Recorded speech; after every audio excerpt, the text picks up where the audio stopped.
ராமன் தன் மனைவியை தேடி அலைந்த சுக்ரீவனை சந்திக்கிறார். இருவரும் ஒரு உறுதி மேற்கொள்கிறார்கள். நான் வாலியை வெற்றி கொள்வேன், நீ சீதையை தேட உதவ வேண்டும்.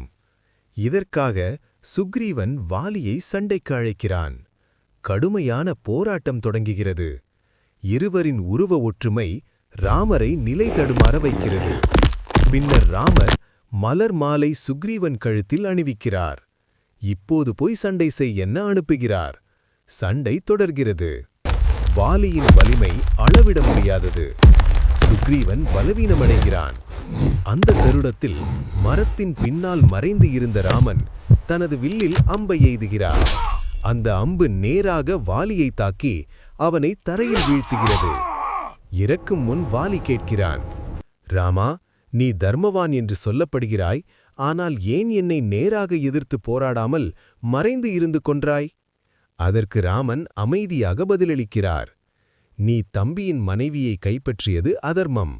ஒரு அரசனாக நான் தர்மத்தை காக்க வேண்டும். அதனால்தான் உன்னை தண்டித்தேன். இந்த வார்த்தைகள் வாலியின் மனதை மாற்றுகின்றன.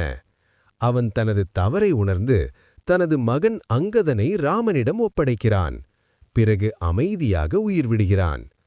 இந்த வீடியோ உங்களுக்கு பிடித்திருந்தால் தயவு செய்து லைக் செய்யுங்கள், பகிருங்கள் மற்றும் எங்கள் சேனலை சப்ஸ்கிரைப் செய்யுங்கள்.